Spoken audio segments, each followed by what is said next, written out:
we're going to move to the last panel of the day.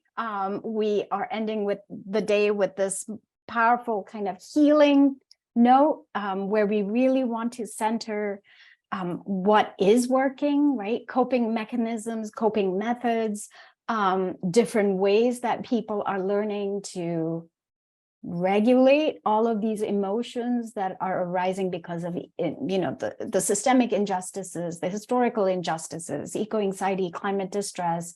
For some people, as we talked about in the earlier session, for some people, the proximity to the impacts are immediate. There are people whose lives are completely at risk, right? People who've had to move, people who are forced to migrate, people who have had losses in their families. There's that kind of existential suffering. There is the suffering where people are anticipating change, anticipating pain. There's grief around that. There's grief for Indigenous communities around just completely a historical shift in how they relate with nature, what is happening to nature, what is happening to our non-human living beings and our kins, right? Our relations who are non-human.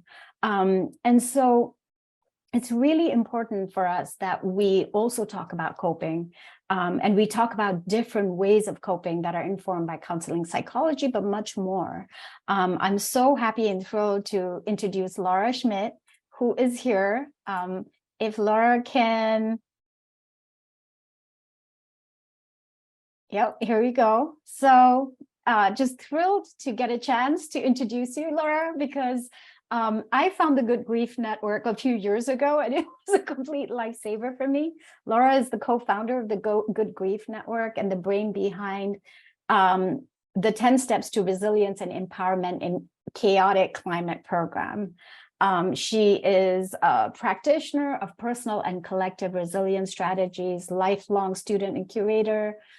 She holds a Bachelor of Science in Environmental Studies, Biology and Religious Studies, and a Master of Science in Environmental Humanities. Laura, we've never talked about religion, but this is something that's going to be on our to-do list.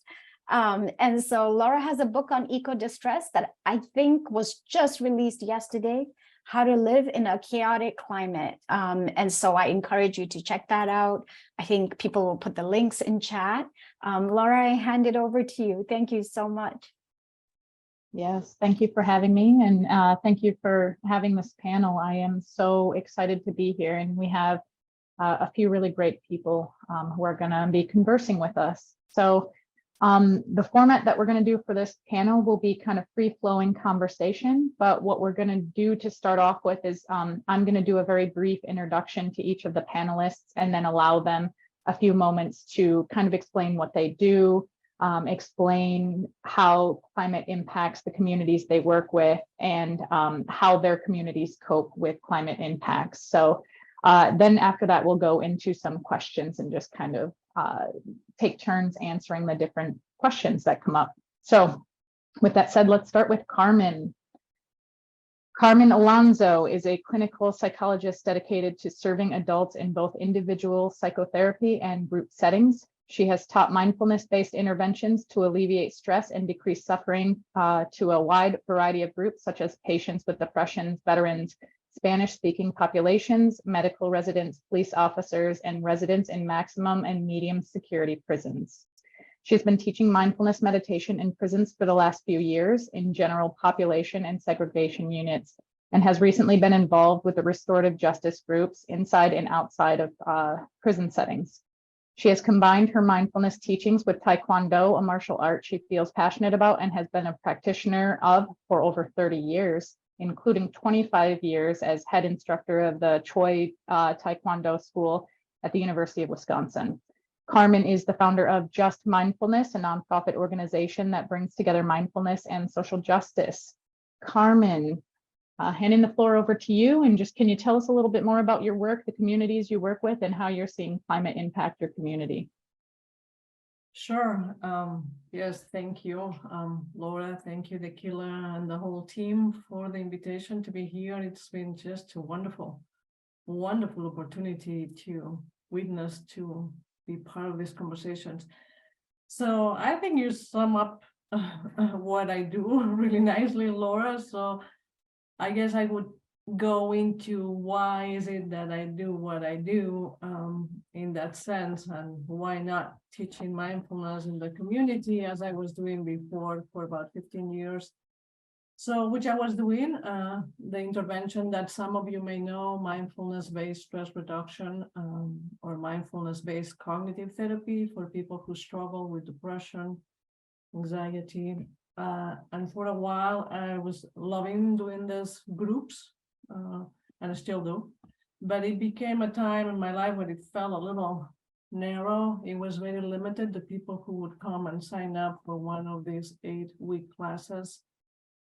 Mostly it would be white people, white educated people in the context of a university town.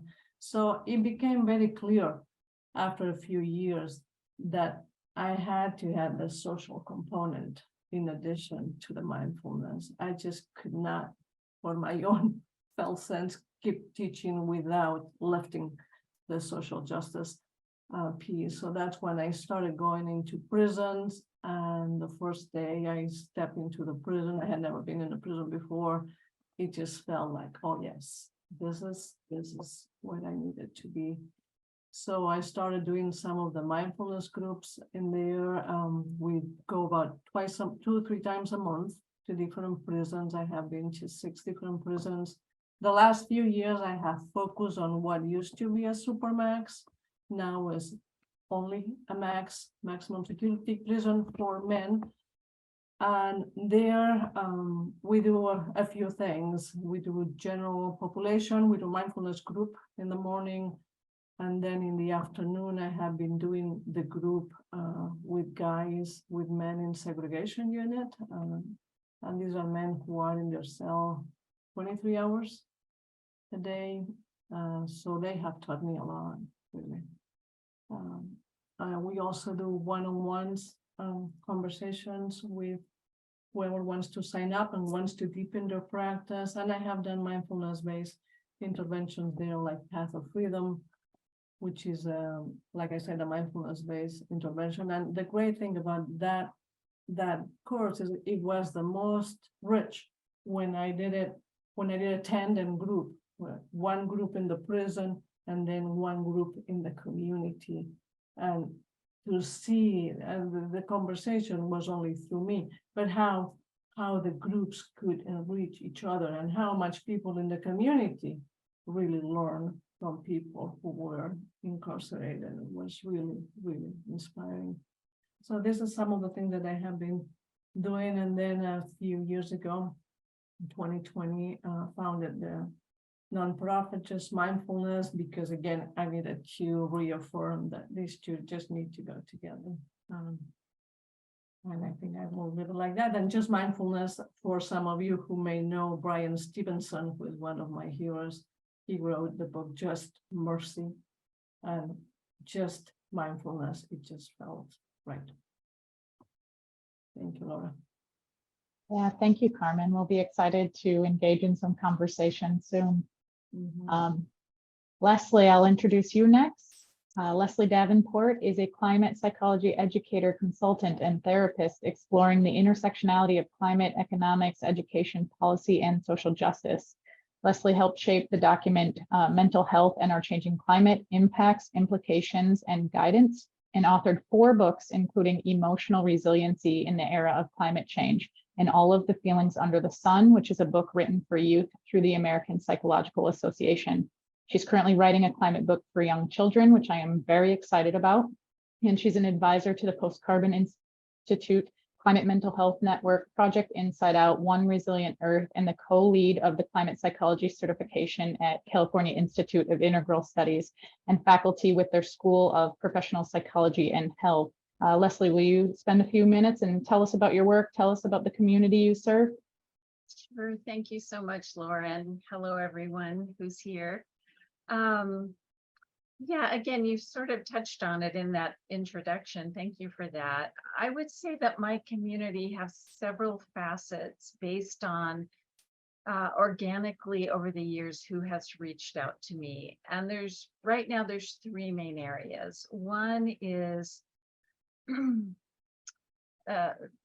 working with sites, governmental agencies, nonprofit, activist groups, who are working with environment, climate change in some way. So this is a day in, day out, looking head on to what we're dealing with and what the trajectory that we're on.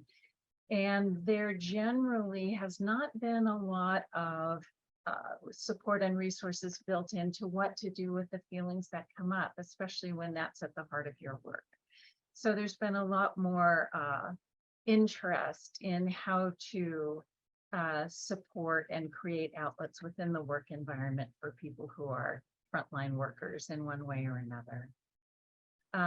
The second area is working with children and youth, and many schools are beginning to introduce climate curriculum into the classroom, which is great, except that it's being siloed as just a science topic rather than, again, including an emotional component. So in the education field, it's usually referred to as social emotional learning.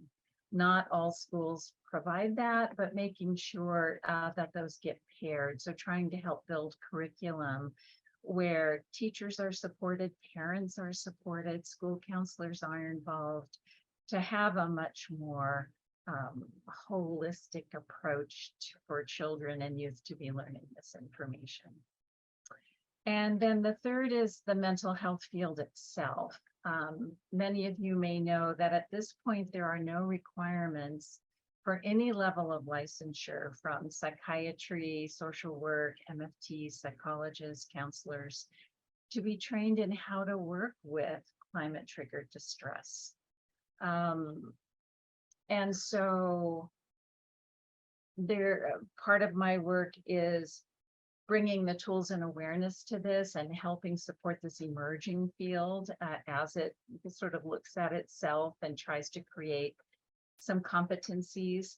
But it's not just let's throw a few more tools in the toolbox. It's really looking at the field as a whole and how can many of these resources and tools be made much more broadly available and not require that people have the access and the motivation and the inclination to seek out an individual therapist. So that's the main arena. And how they cope, often my role is more of a facilitator to help them explore what they need, what they want, what resources are there, what else is needed, but certainly to also turn toward each other and not feel as isolated with their feelings. Right, thank you, Leslie. And next we go to Juan. Juan Santoyo is an early career researcher currently working on his PhD in neuroscience. In his PhD work, Juan is studying how genetics and different forms of environmental adversity like stress, violence, and resource inequity combine to impact the brain and contribute to psychiatric and age-related diseases like Alzheimer's disease.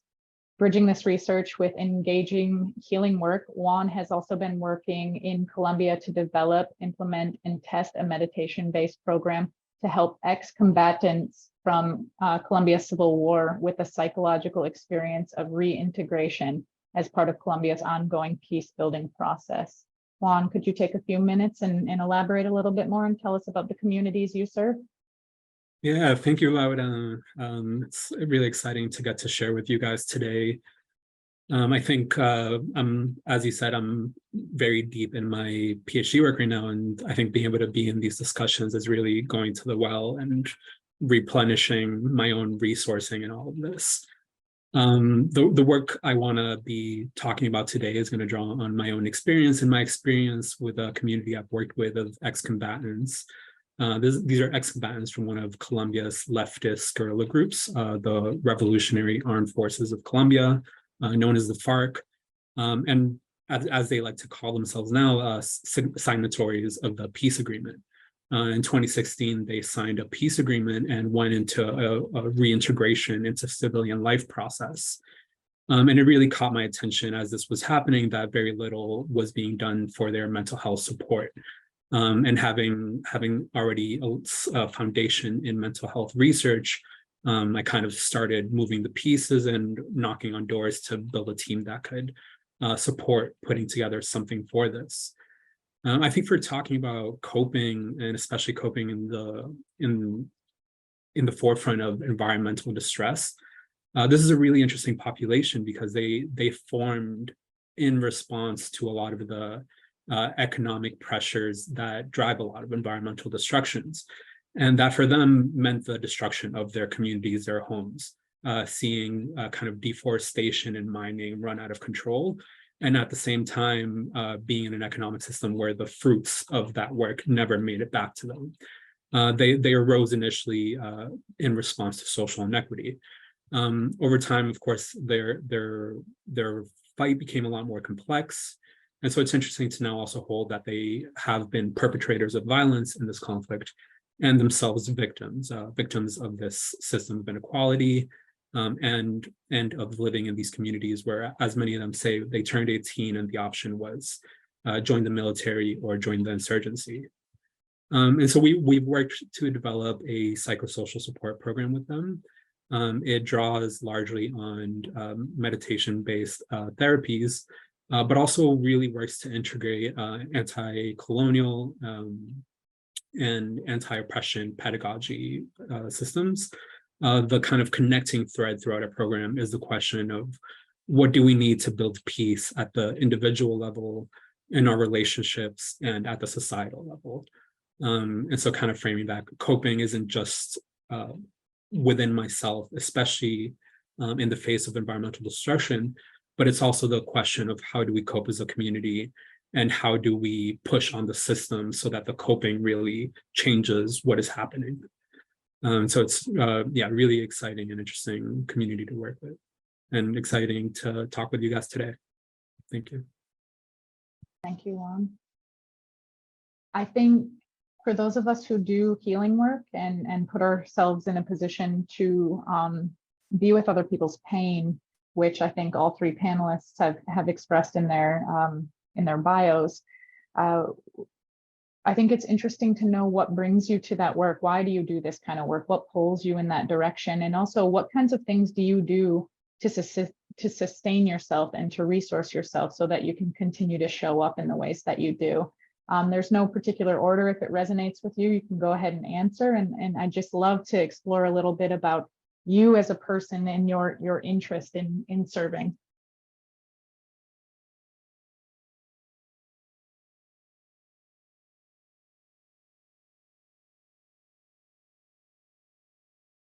I'm happy to start us off with this question.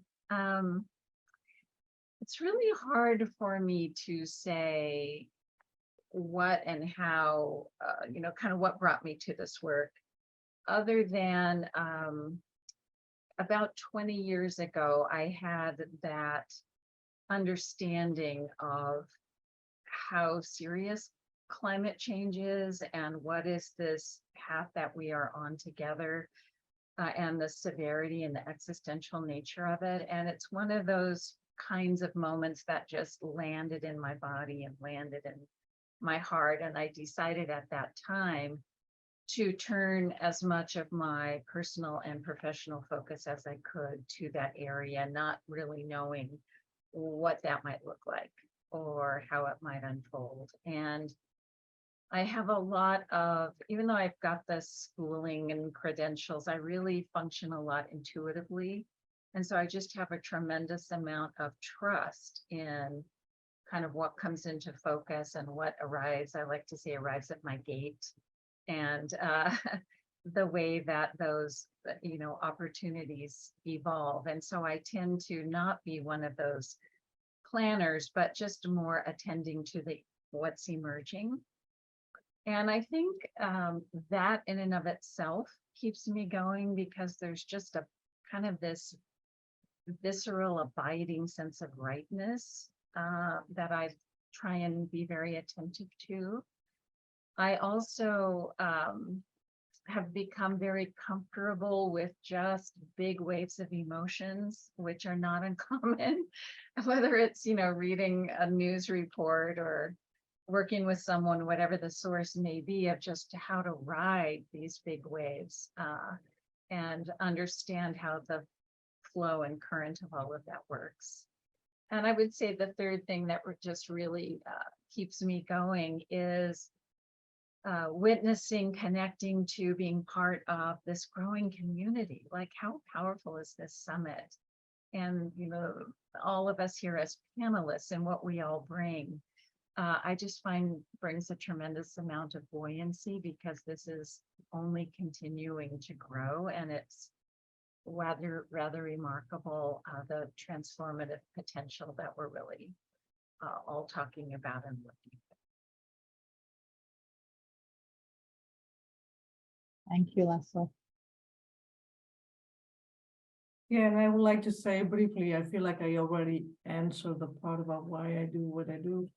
But the piece about sustaining, I would say what sustains me in doing this is really the group itself, the men themselves, because every time we go, I feel that heart connection with the group and have wonderful interactions with people there. When I leave the prison, I always feel humble, grateful, inspired, and sometimes really upset, really angry and pissed off. But there's not one day that I haven't felt, yes, the heaviness of heart for sure, but the openness, the warmth, and those three key emotions that come. So that sustains me. Then I learn along the way that I go with other volunteers, and we all process things differently, that maybe talking about what transpired may not be as sustaining because we experience it differently. But when I get home, what I really need to do is to move. So movement to me sustains me, connecting with my dogs, taking them for a walk, slow walk, and just really kind of an opportunity to metabolize, to process the experiences from the day. Sometimes I get the flashes of those moments and of connecting, and just moving with them is really sustaining for me. Thank you, Carmen. Yeah, I think I resonate with a lot of what was shared. The work itself is very sustaining. I think I come from Colombia. I come from immigrant communities in Boston. Boston's a city where the poor communities have always been stewarded by Black liberation movements, and I can't be in a very wealthy, privileged research space or healing space and not ask that question of who isn't here and who isn't being served. My sibling does a lot of this work separately and with me, and they're excellent at always asking who aren't we serving in this moment. And so I think there's a need for it, and also we're in a relational net, and we feel the reward of that love. I think someone asked about, we think of service in the question, and it's definitely love in action, and definitely in itself is rewarding. And yeah, so I think it's kind of work that felt like needed to be done, and then in the doing, as Carmen has said, it fills the heart. Thank you, Juan. I love what I'm hearing so far, and I think just like Juan said, a lot of these things resonate with me, and why I move in the work that I do. And I liked what Leslie said about like an abiding sense of rightness. I question if I'm the right person to be doing this work, and I think actually many of us have to do work that is courageous in these times, and like we have to be humble enough that if we mess up or if we cause harm, we can enter into an accountability process and move toward repair. But everybody needs to be enhancing connection and relationality in these times. And so like, if not me, then who? I think the times call for all of us to be actively engaged. And I do love the question about service in the chat. The question is, basically about how service can be a coping strategy or a coping tool. And how do you folks define service? What does service mean to you? And do you see it as being a coping tool? I think that would be a really good question to explore.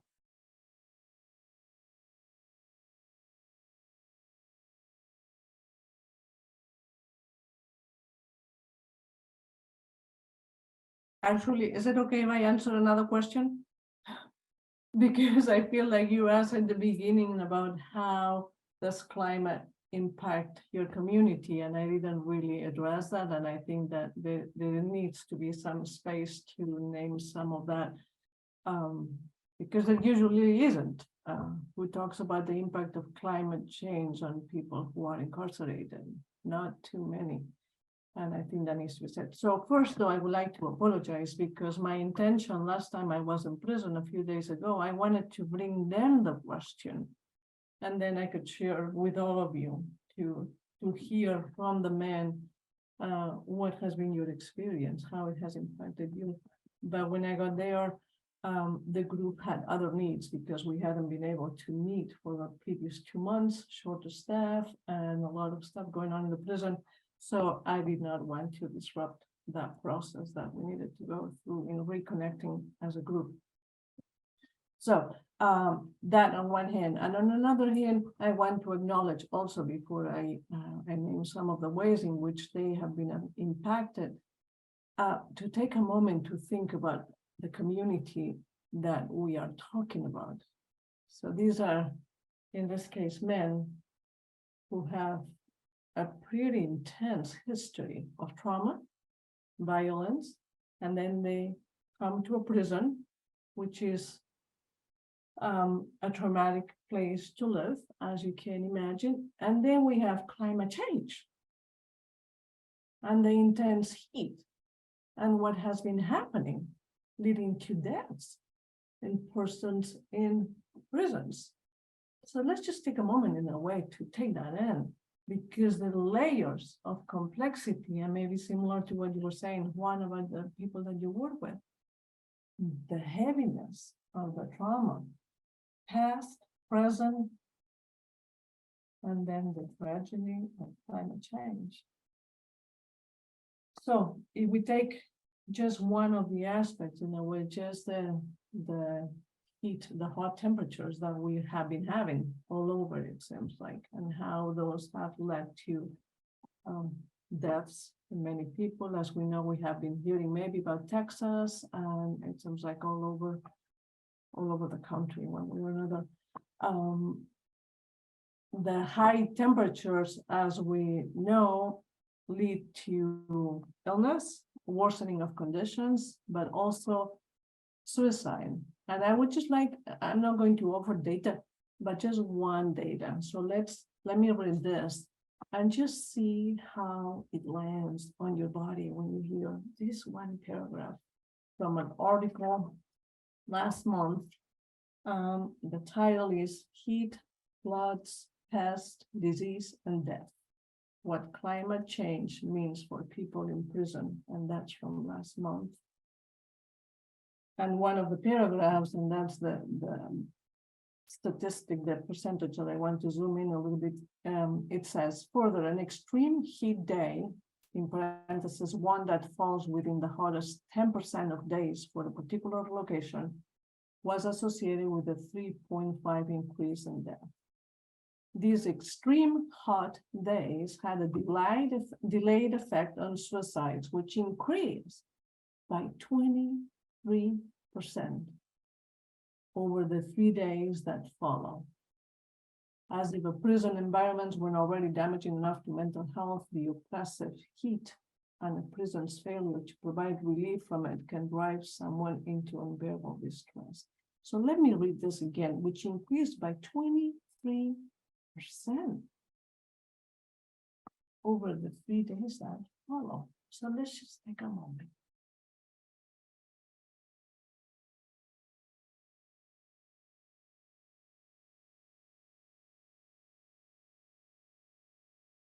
Let's take a moment in a way to imagine that level of despair, pain, of suffering that leads so many people to suicide.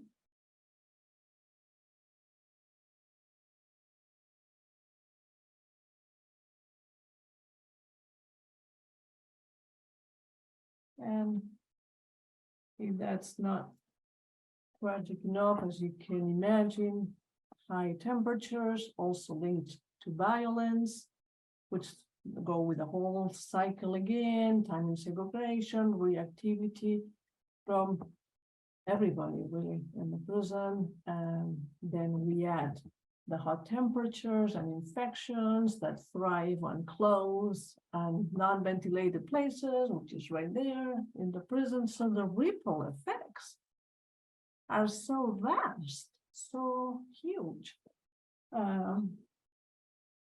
Yeah, maybe I will leave it like that.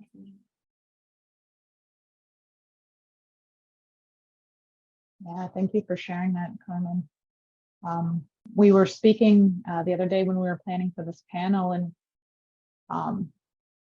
the folks who are in prison have like the least agency over their lives, or very little agency over their lives. You were talking about how obviously they can't just go and adjust their air conditioning unit. They can't just get themselves water. And so what it's bringing up for me is the different types of trauma that exists in different types of communities, and what trauma looks like on the individual, but also what trauma looks like in the collective. And I know that each of our panelists have things to say about the role between individual and collective trauma, and maybe what trauma healing looks like, but also we know that where there's suffering, there are coping strategies and resilience as well. And so maybe we can also start talking about trauma a little bit and how trauma shows up in your spaces.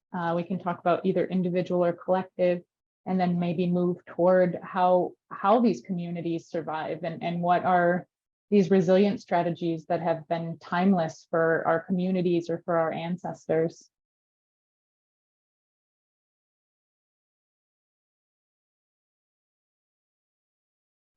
Yeah, I can pick that question up. It brings me to kind of just a interesting, just kind of points of this community.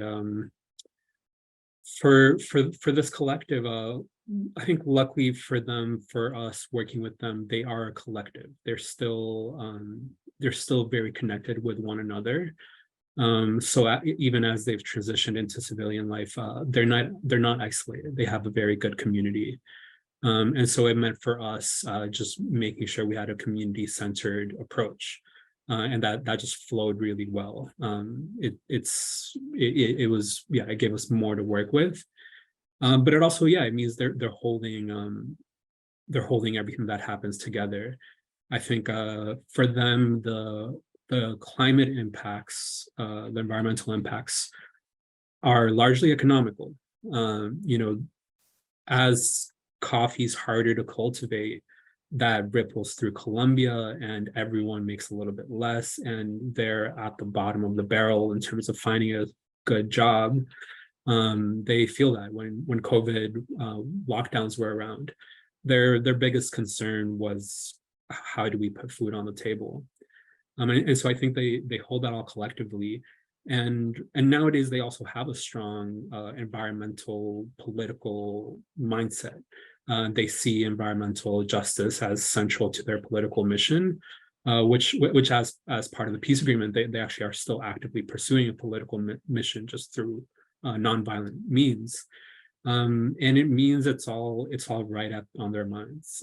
And I think the collective holding that can happen sometimes helps, but definitely it's still they're always still on this edge of when does it need to be more expressive, and when does it need to be a louder shout for justice. And so I think it's something that I'm still learning around with them, of how to hold that. I think for them, some of them still hold this the peace building process as a hypothesis. Can we achieve our means through nonviolent ways, or is the system too stuck? And I think for me, it's being humble and just learning.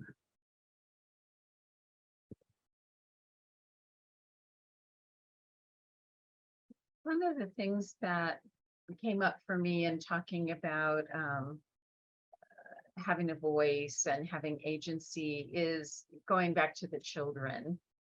And that especially younger kids who may be feeling the ambient distress from overhearing news or their parents, or have lived through evacuation, smoky skies, hot days, they often don't have the means to articulate that directly.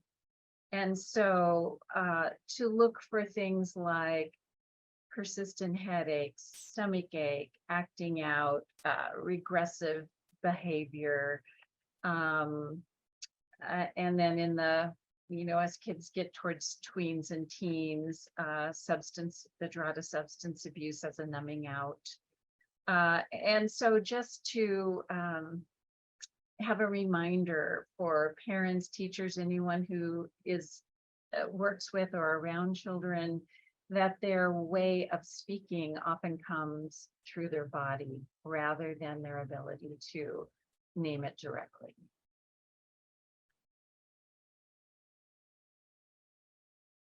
Yeah, thank you, folks. I'm picking up on some themes, one of which is resilience being a part of a collective, like collectivizing, being a part of a community so that some of that trauma can be held in the collective. Carmen, I'm wondering specifically if that resonates with you and how that might happen in a prison type atmosphere, especially with the concerns for the agency being taken away from the folks who are stuck in prison. Yeah, and that is so related to what you were all talking about before about trauma, and the trauma in a way of people who land in prison and the nervous system, the tendency, the system may be more primed to fight. And here they are in a place where they have little agency, like you just said, and they are asked, of course, not to react, because otherwise they go to SAG, the conditions get worse. So the resilience that they have, I mean, just by the fact that they are there where they are, when some of the histories are so violent and so traumatic. And that's one of the many things that I've learned from the groups when they talk about what they have survived. And then here they are, and what are they surviving right now, these conditions? So the resilience is just remarkable. I have so much respect for how they are able to, as some say, thanks to the mindfulness practice, some may have other practices, and that's what we talk about in the circle. What is it that can sustain you in tolerating the circumstances that you live in? And when I ask, since I couldn't ask the group, I asked 2 friends who have been previously incarcerated and are doing wonderful work in the community in terms of social justice. Now I ask, well, how was it for you when you were incarcerated and it was so hot? And one of them said, literally, you had to fight yourself to keep yourself cool. And he said that he would see which I didn't know that can even happen, the walls sweat, the floor would sweat. He said you would see a mini pool on the floor of your cell. And then you would have to make your own AC. And I said, really, you can do that? How do you make your own AC? And then he says that he could buy a fan, which is $30, ridiculously expensive if you make 50 cents an hour if you work in the prison system. So big expenses to begin with, and combine that with ice, and that's how he would make it. That's how he survived those conditions. They also sell cooling towels at $18. It's just the whole system is just so upsetting. But that's how he survived. Another person says, you just have to be very still, and pray that the ice machine is working. Sometimes you could have a glass with ice cubes. Oh, yeah, the resilience and both the depth of karma, the wisdom in terms of the resilience and how they move forward has been really inspiring. And I'm sorry, I don't know if that's the question, Laura, that you asked, but that's what really came up for me. And actually, one more thing I want to say about the heat. Because last time I was there in the afternoon, we did some one-on-ones, and I was talking to a gentleman who has multiple sclerosis, and his breathing is getting a little bit more labored because of the chest and what's happening. So we were in this little room with a glass in between us, sweating bullets, because it was really one of the days that was really hot, and it was the smallest one of the booths available. And I could see him, with his illness. He's there for life. And I could see his sweat and the difficulties breathing. So we did a few breathing exercises. And towards the end, his body changed a little bit from here to he was able to be a little bit more open. But I tell you, it felt so, I don't know what's the word, living. Like I get to leave. And he gets to stay. It's a wonderful man who made a big mistake, but who has done so much work on himself that sometimes I feel like, those of us outside, if we did half of the work that some of the men do in the prison, I think we'd all be in a smoother society. So anyway, that was really painful to see the impact right there of climate change or the heat on this man who is really ill.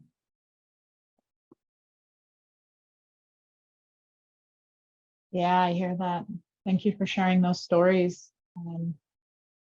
I'm sitting with the idea that we're talking a bit about resilience, and yet it sits differently for all of us and in our different positions. Like, what does it mean to be resilient? What does it mean in the context of the folks that you're working with?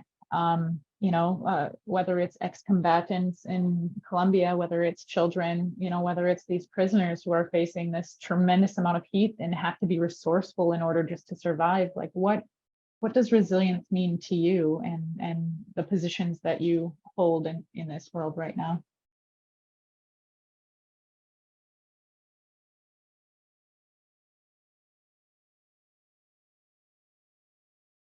I can start this one. I've thought a lot from, the discipline of psychology of how that term needs to be redefined in the context of climate change. So, the conventional definition is that you have some kind of baseline functioning.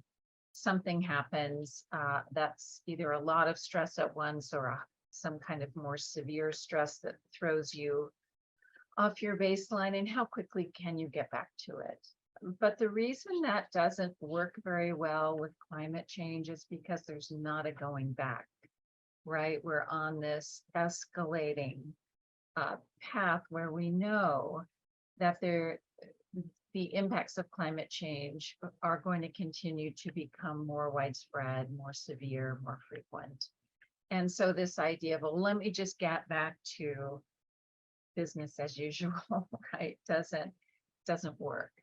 So I've been thinking of it, and it really ties into some of the mindfulness we've been talking about, thinking of it as growing the capacity to remain present, grounded, open-minded, open-hearted in the face of increasing distress, by using tools like are being talked about and other ones that perhaps we will as well, so that we're better equipped to understand even things like the concept within trauma studies of the window of tolerance, right, or our zone of resilience. There comes a point where we just flip over into a more fight or flight type response and don't even have access to some of our more reasoned capabilities. Our brain literally switches. So how can we recognize within ourselves and within the communities we work with when we're getting close to those edges? And then rather than automatically being kind of kicked out into a different zone by our nervous system, how can we choose to do something that's replenishing if possible, or give ourselves a break, or return to that mindfulness, or connect with another person, or whatever it may look like.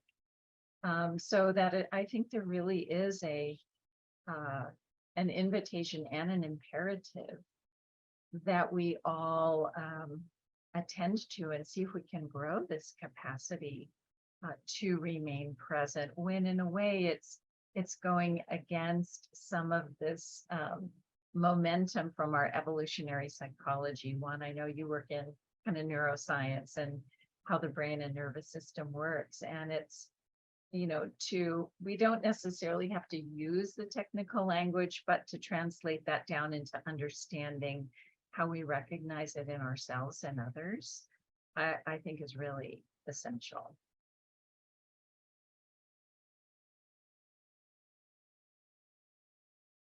Yeah, I think I was thinking about that. It's kind of how I usually hear resilience framed, as that kind of being able to withstand difficulties.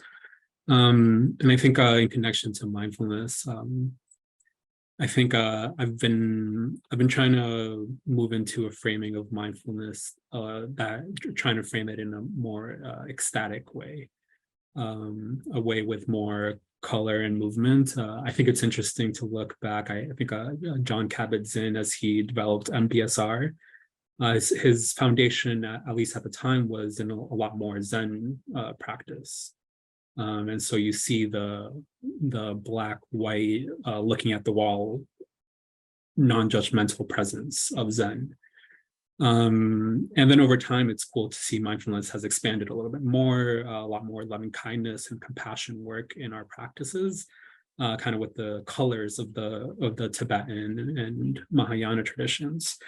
And so I think actually what came up to mind with resilience was a way I once heard the Jewish tradition cheers of L'chaim translated as to living and not just surviving.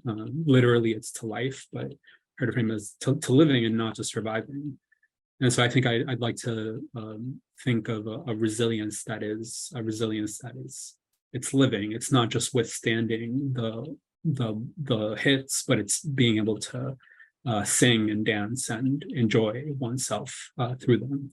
And so, yeah, I think in our work, we definitely try to deliver a meditation program that is more colorful in these ways, that brings in music and dance, and in a South American culture, I think you really you get a lot back as soon as you make it more ecstatic in those ways.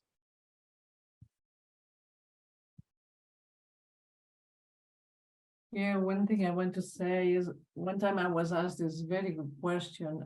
I was doing the group in the segregation unit, and in this group, the six men were shackled to the stool, the metal stool, and here I am inviting people to be present, to be mindful, and then on the windows for the hallway there comes a few guards, and they were going to do an extraction. Somebody refused to come out of the cell, and they were going to be using gas. And at that moment, I thought, what are we doing? Inviting people to be present for this? And we had a great conversation about, do we want to be present for this? Or is it better to go in your mind, to go somewhere else? So that was I still remember that moment, and it was several years ago now.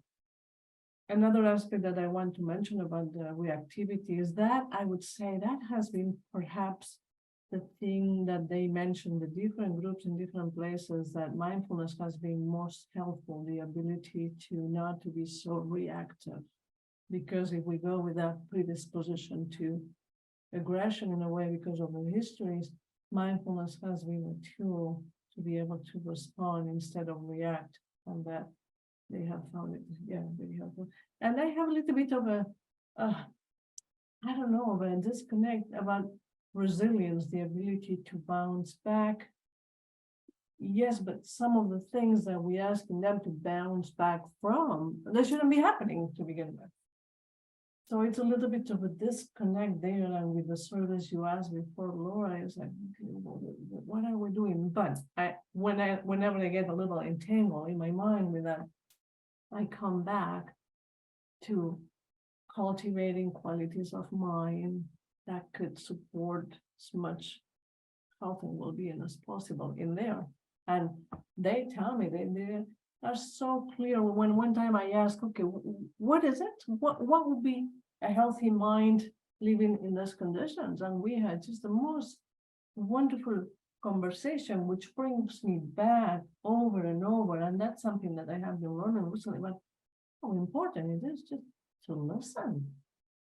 Because they are the ones having that experience. And I don't know, here I come, from the outside, a Spanish lady with an accent.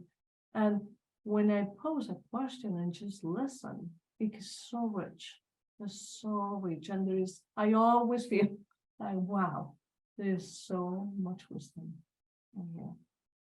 So yeah, the listening piece has become more and more salient. At the beginning, it was more like bringing maybe mindfulness-based curriculum. Now it's dropping that and really ask questions or inviting them to whatever degree I can. I cannot empower people, but to whatever degree I can for the day around the curriculum. And it's much better than whatever I could offer. That's it. To add one thing to the conversation, one thing I'm loving is hearing this expansiveness around possibilities of what resiliency or coping may look like. And it reminds me, before I was doing climate work, I worked in a hospital for 25 years, people with life-threatening illness or had gone through a severe accident of some kind and were in the process of redefining their life. And as some of you have said, sometimes it's the need in the moment, and what the person is asking for is to be directly in the heart of the distress with someone else. Other times they're like, let me just tell you about my favorite place that I hope I can visit again someday. Or, in radiation oncology, they used to play this sort of meditative music. And one person said, I can't stand that. It's very irritating. It sets my teeth on edge. Do you have any Motown? And so just this, stretching open the possibilities as we listen, as we feel our way through this together. I think it's just really lovely to be hearing. Yeah, I think I'll piggyback off that, and I think we're at a cool spot where it seems like there's a growing diversity of therapeutic models, and so now I think we know not to assume it's a one size fit all, so we can think about what I thought of Carmen's description of this person with MS, and maybe it is just being present. Maybe they want to kick back and listen to some music. And so it's exciting to think about where we are. And now that some of the foundations of these fields are kind of feeling a little bit more solid, we can get more creative with how we're doing things. It's a really cool place. Yeah, I'd love to keep riffing off of what you're just saying there, because, the conventional model of healing, the conventional model of psychotherapy is really limited in who it can serve and who has access to it. And it's also hyper individualistic for these really deeply collective problems. And so I wonder if we can explore for a little bit some of the limitations of the conventional models, and also these things that are emerging, and perhaps they're not emerging, but we're remembering them. We're tapping into some ancestral wisdom, and we're maybe looking back to lots of wisdom seekers or religious folks who have known what it's like to survive and what resilient strategies are that are above and beyond this like hyper individualistic therapy model, which does help a lot of people. But again, there's tremendous access issues and limitations with that. Wondering if that's sparking anything for you folks. Yeah, for sure. I think I've come to appreciate also what you just mentioned about the how limiting it could be, the interventions, some of the interventions as we have been doing them, even in my practice as a psychotherapy, you know, just the talking, maybe something else needs to happen. Maybe we can go for a walk as we talk. And it's amazing how different in a way the sessions are when walking with my patients instead of just sitting one in front of the other. So I think that part of the creativity that I'm finding, for me anyway, that resonates is really bringing some of the movement. I would love to bring some sort of, let me just dream, but to bring some sort of martial arts program in prisons. I know it will need to be approached differently, but what is possible really when we come to our bodies, when we invite some of the men in prison, they bring art, and what comes through the art, through the drawings, through the poem, is just, whoa, a whole nother way or layer of being that you cannot get by just talking in this way. So yeah, I think there's so many possibilities to keep expanding in the way we run groups or we work with individual people, for sure.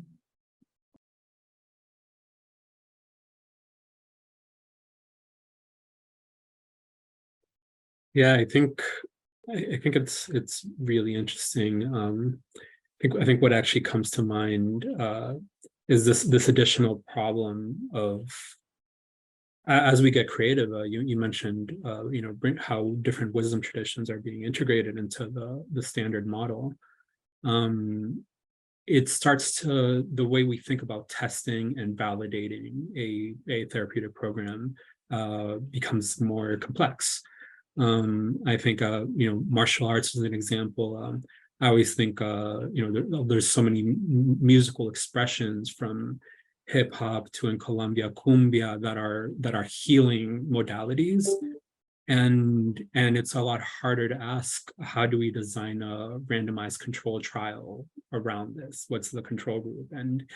And so I think this is where there's a decolonial research movement, a movement to really rethink the methods of Western science as we engage with other bodies of knowledge and other ways of knowing, to really ask, you know, is the RCT really the only way to get at truth? Or can we empirically validate and really become confident about other things?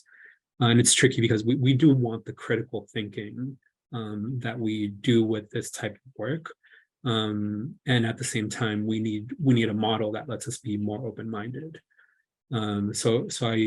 Yeah, the movement practices are so important in trauma impacted populations and for coping.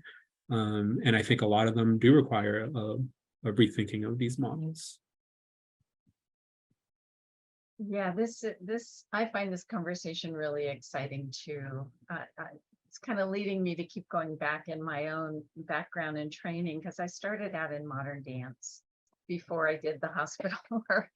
And that really, even though I'm most of the time sitting in a chair now, I feel like all those years continue to inform me. And that also that creative process of what can bubble up through the body into awareness when other parts of our mind or awareness shift in terms of what's activated and what's quieter. And this, I sometimes think of it as an engaged receptivity. And how important, as both of you have said, as all of you have said, how important it is to bring that into kind of growing us back into our humanity.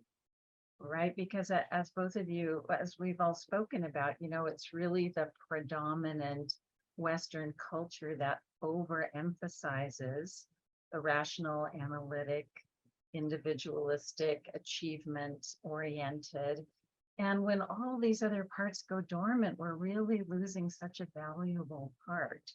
And, you know, I don't think would even be that hard to tie that shift to what we're witnessing in the environment and the impacts of that limitation. So even though, again, most of psychotherapy, you know, has this more analytical component, luckily there are these transpersonal pockets, right? These art therapy pockets, these somatic based approaches that can be elevated.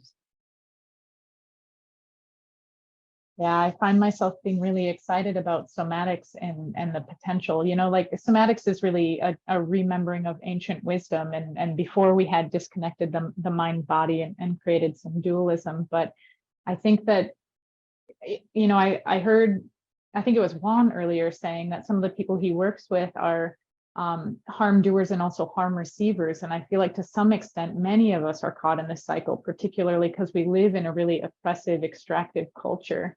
And so if we are willing to slow down enough and become embodied and feel the weight of the impacts of our decisions and our actions, like what world could we imagine into being if we operated with our whole being, with our whole body, with our whole mind integrated, and could feel the impacts of the harm that happens because of our actions.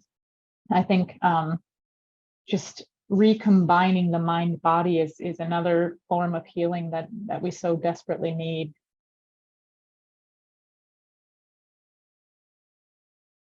There was a question that came through on the chat, and I want to direct it towards Juan, but Juan, you don't have to answer it. And if somebody else feels really pulled to do it, but the question was that somebody yesterday brought up trauma related to working in conflict zones and asked for coping methods to address this kind of visceral trauma.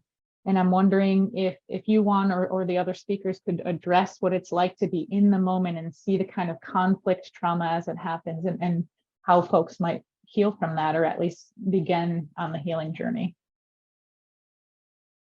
I'm not too sure if the question is about as to the people that were present in conflict or to the person working with them. Yeah, I don't know if you got a better sense. The question as it's worded says people working related to working in conflict zones. But, you know, I wonder if you have an answer for both, you know, the people who have been in conflict zones and are victimized by it, but also people who are the helpers and the supports in those conflict zones. Yeah, and I guess, yeah, either way it kind of converges on the same, and it's been present in what we're talking about. And I think actually a way Carmen talked about how they work with the difficulties in prison is just really resonates. It's you know, it's sometimes it is seeing if we can move into thriving despite, you know, what we've held and what has happened. But a lot of the time it is the more basic, can I be present with this? Can I give this room to just exist here? And I think that alone is huge. I think a lot of current understanding is that challenging experiences become difficult and create problems when we can't be with them, and therefore we're engaging in a whole complex system of avoiding the thing.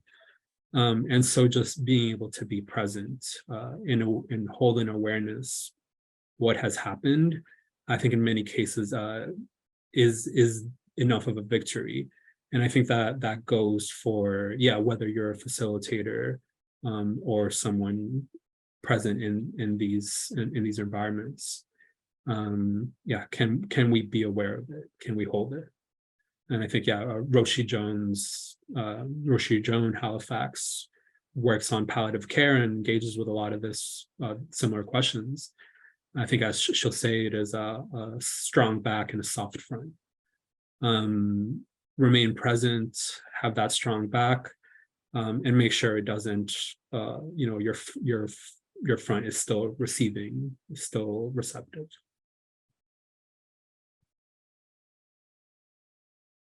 I want to add also just a tool, because we were talking about resources that isn't necessarily specific to conflict areas. It could be, but also areas that have been devastated by extreme weather events.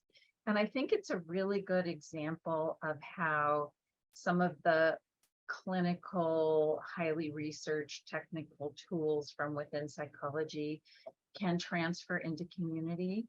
And I'm seeing these great resources going into the chat. So I'm sure there's a link to this too. And I want to talk about the butterfly hug. So this is a tool that is a variation of EMDR, eye movement desensitization and reprocessing, which requires a lot of training for therapists to use in their practice. But there are two people, I hope I'll say their names correctly, Lucina Artigas and Ignacio Carrero, who developed it in a way that it could be used with children, with groups, with families. And that was for Hurricane Pauline in Acapulco, Mexico. And since then, it's been used in Nicaragua and all kinds of places because it's so easily transferable. And I won't go into how it all works now, but it has to do with the bilateral tapping, which is, again, a somatic body-based nervous system way of working with trauma. And once it's taught, people can return to it themselves. It can be done with many ages. It can be done in groups. So I just think that is, and there's now resources online where you can read how do you do it. So I just think that's one of those great example of the bridges we're talking about, of how to bring some of what has developed within this research-based psychological community, but that it doesn't have to stay within, the consultation walls for it to be available and really beneficial in a lot of settings. Yeah, thank you. I'm also thinking about how much being witnessed, having our traumas being witnessed actually leads to a lot of healing. A lot of times trauma or our pain becomes really privatized and we feel like we don't have spaces to talk about it. And I think this gets into polyvagal theory and our nervous systems, but being able to co-regulate in a space with safe people who are themselves regulated and be able to bring something that's heavy and know it's going to be held with compassion and care really allows our grief, our trauma, our fears, a lot of things that overwhelm our solitary nervous systems. It gives it a space so that we can begin to move it. And so the collective care of trauma movement, I think, is going to be really essential. It already is really essential, but increasingly so as climate impacts continue.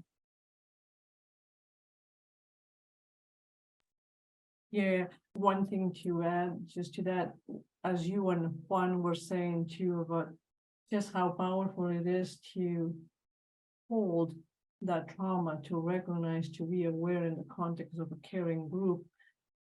Another step that we did that was pretty powerful with the men.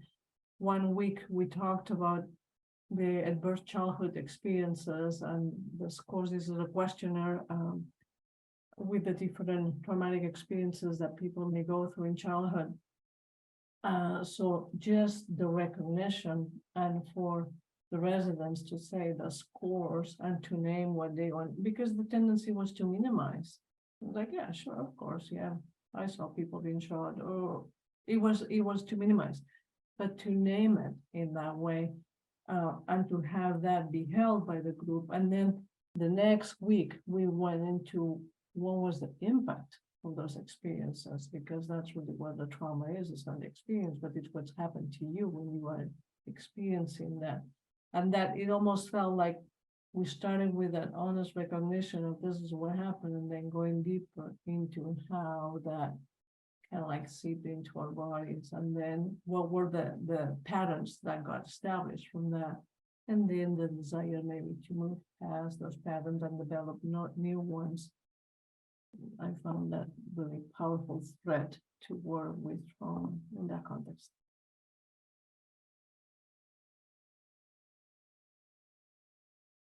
I just want to say a little bit about polyvagal theory and co-regulation in case some folks aren't as familiar with that. I'd say the basic idea of co-regulation is that we are emotionally contagious with each other to the point where it actually our nervous systems talk to each other. So that as we've been talking about, any individual efforts that are made to be grounded, centered, there's this lovely rippling out effect that happens in the communities and the people that we are part of and close to.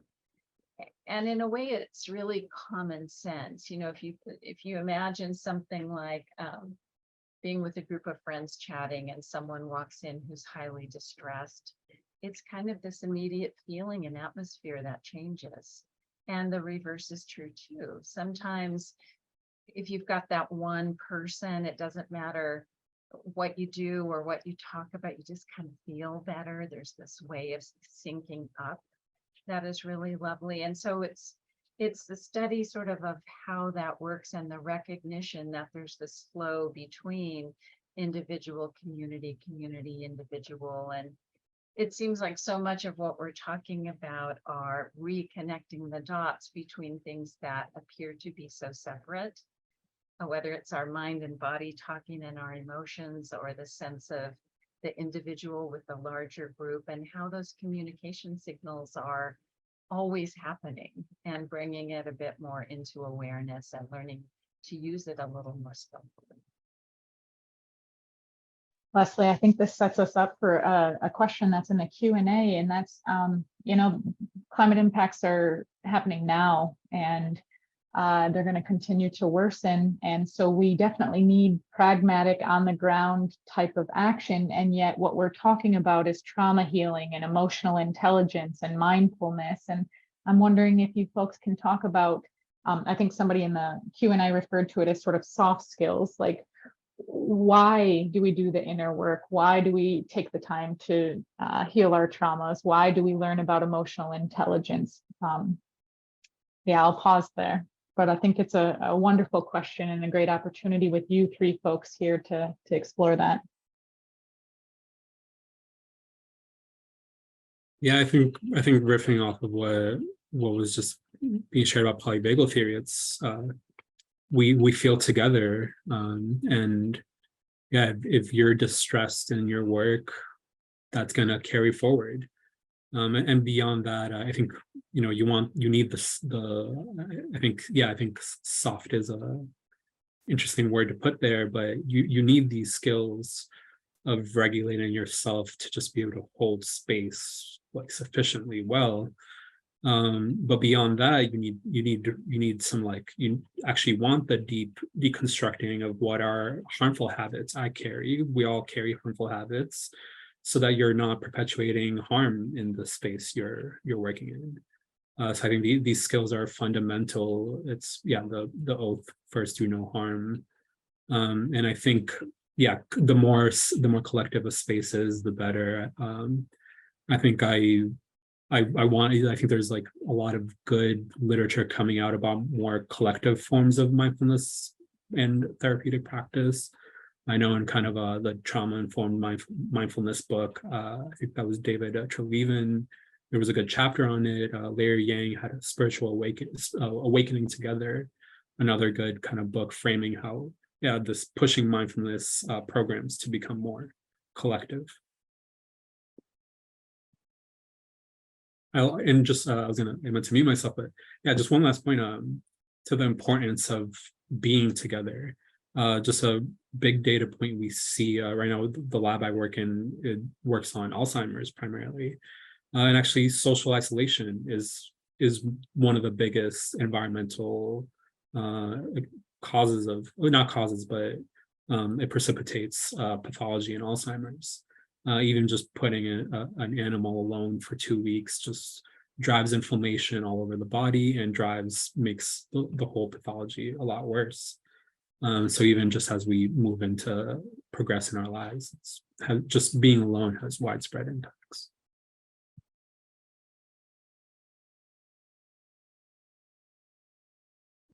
Yeah, and I also think that the word soft is interesting because I actually see mindfulness as a pretty courageous act of showing up really with that honesty of what is really going on inside and having an honest, clear conversation. And I think if anything, we are going backwards with that communication. So how can we show up for one another in a way? But really show up, really show up. That is really courageous. So yeah, that's interesting that the word soft in there, because I see it like, oh, that takes a lot of strength. That courage, to show up, the curiosity, the compassion, all right there, the 3 C's, the commitment, another C. I kind of went to the same place, Carmen, like thinking soft. It seems actually reflective of what we've been talking about, of bringing more of our humanity in, online and active. And so maybe to even conceptualize it that way is still a reflection of this residual thinking of, only certain things are strong, right? And that to incorporate these other things is something else versus how integral this is. I mean, it would almost be like, we've talked about love and how, I think at least we've talked about it. I know I've been feeling it. It's not about Valentine's, right? It's tough stuff to be that vulnerable, to be that open, to be that direct, to be that present. It can be very difficult work.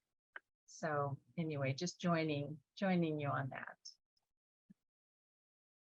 Yeah, I'm sorry, Laura, but I just want to say that I actually think that we can do a lot of damage if we come with this new agey kind of approach to mindfulness with a blonde lady on the beach, in a way, all in a yoga outfit. That's not how we're talking about meeting suffering. That is so different. So there is something to be said about the way in which we're talking about showing up, where it's more like a warrior type of way. Yeah, I was just gonna add more support for the fact that actually doing your inner work and feeling your feelings and changing habits is gritty, really hard work. Yeah, I'm so blown away at how much energy and effort and attention and dedication and commitment it is to unpattern our deep-seated patterns that we develop because of our traumas, and we develop to try to move through this world that breaks our heart quite constantly. And like the amount of courage it takes to show up and say, I want to do something differently, I want to build a new pattern, is actually a really hard thing to do and quite painful. And it's helped so much to have accountability partners and to have community who are helping you reform these new patterns and practices. And so I just wanted to put another plug in for the fact that it's not soft at all. Like building your ability to be with discomfort is a skill we're all going to increasingly need. And it's really hard to feel uncomfortable. And our dominant culture tells us actually that if we feel uncomfortable, we've like done something wrong, or it's like a moral failing, and that we should always pursue the good things, and we should always like, feel the good light feelings, when I think actually to move toward healing and to move toward connection, we have to learn how to process the fears and the griefs and the overwhelm, and of course our traumas. So I just wanted to add that little bit in there as well. And we're about ready to wrap up, but I've sat in the summit a lot today, and there's been a lot of really profound, engaging, inspiring conversations. And a theme that keeps coming up, and I didn't even know about it because I've not checked the news, is Hawaii is on fire right now. There is an emergency happening, and we are talking a lot about trauma, and we're talking a lot about healing and coping mechanisms. But what do we do when we are in the midst of a trauma? You know, like I saw a really traumatic headline that people are jumping off of cliffs in order to save their lives. Like, what do we do with our nervous systems? What do we do to even move toward healing in a situation like that? I'm wondering if you folks have any insight about that.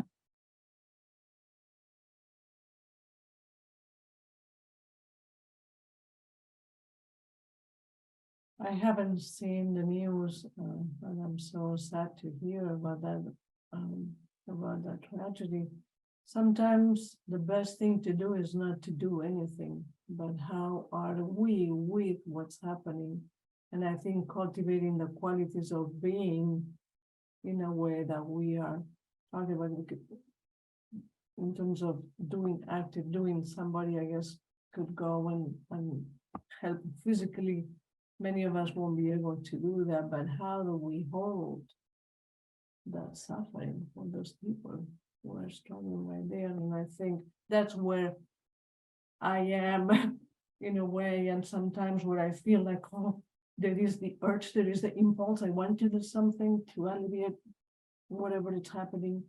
Sometimes I kind of have to do a U-turn and bring it to myself and see how can I be with us in a loving way for the people who are hurting.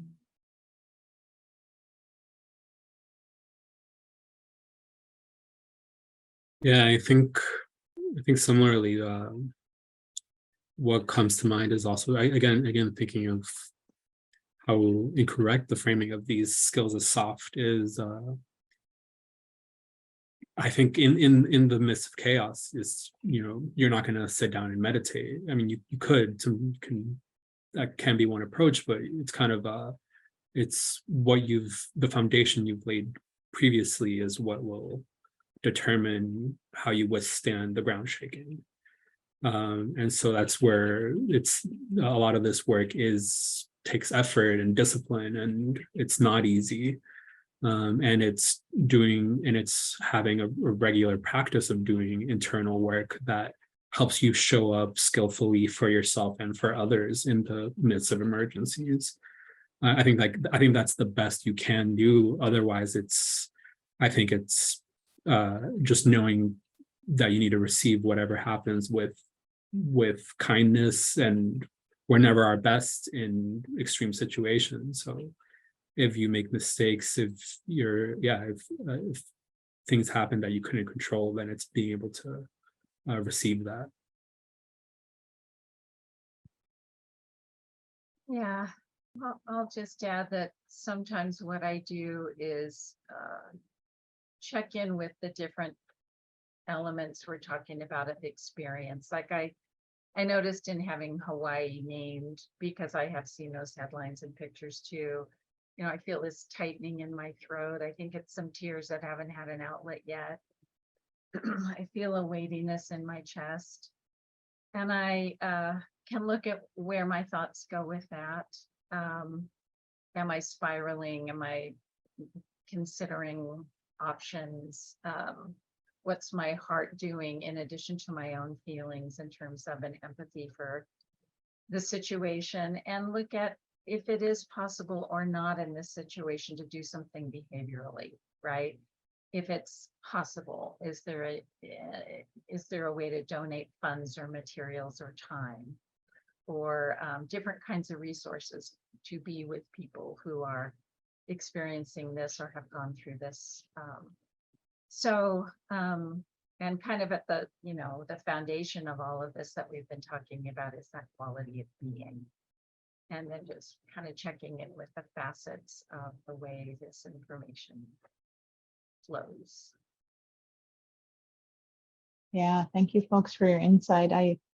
Right before our session started, this panel started, we were led through a Tonglen meditation as well. And I think ritual and actually allowing ourselves to feel and to tap into that grief, you know, there's so much grief everywhere in the world. You don't have to look very, very far to touch it, and ritual can help us move it, especially if we're doing ritual in community. And I'm wondering if, as we wrap up, we could do a little bit of a community ritual and just hold those who are suffering in our heart. Wondering if Tequila will run us through that.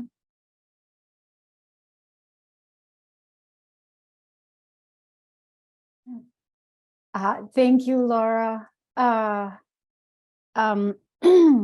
think it's come up so much today, Hawaii. I think it's on everyone's minds. And similarly, all around the world, there are so many points of crisis, right? I heard the other day that Iran just shut down their entire country because the heat is so unbearable. South America, it's Christmas time or winter time, and it's like the heat is unbearable, right? People who are tracking El Nino, this is just the beginning. We know what's coming. This is going to be a rough year. And so one of the things that happens with trauma and instant trauma is that it really overwhelms. We're filled with pain because we're imagining someone that's suffering in front of us in a real tangible, visceral way, right? And I think many of us do the work because we're unable to bear the suffering. So the first thing I think that we have to also say is that this community that's here, all of you that are here on the panel, in the community, in the audience, responding the whole time, all of us are here because we're terrible at sitting back and being indifferent to suffering. We are carers. We are caregivers by nature. And that means in many ways that our sense of identity is very fluid, right? This is something I've really understood about environmentalists and people who identify as environmentalists, also very close to Indigenous people, is our sense of identity is larger than our body. It really goes out to a river or a species or the planet, right? So when we see harm being done to that, it is harm done to us. And that means sometimes we don't understand that other people are indifferent. We cannot comprehend that people cannot care. And so for a moment, I think all of us who care, we're here together. And this is also the strange convergence when we as carers are coming together to kind of give each other support, right? To say to one another, you're not alone. And so whatever that place is, whoever the people are that are being harmed, that is just like hard and tearing you apart, let's just hold that. Each one of us holds who matters to us the most, whose pain we cannot bear. It could be the entire planet, right? It can be Mother Earth, Hawaii. I think about the Himalayas, right?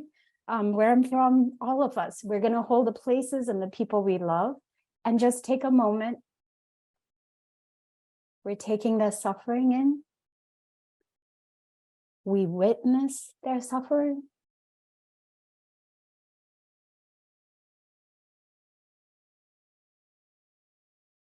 We acknowledge it's not fair.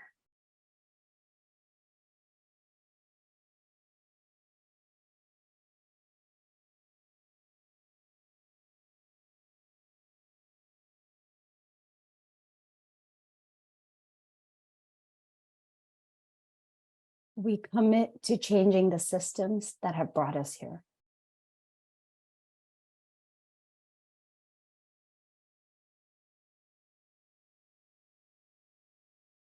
And we give love, loving kindness. We take suffering and we offer love.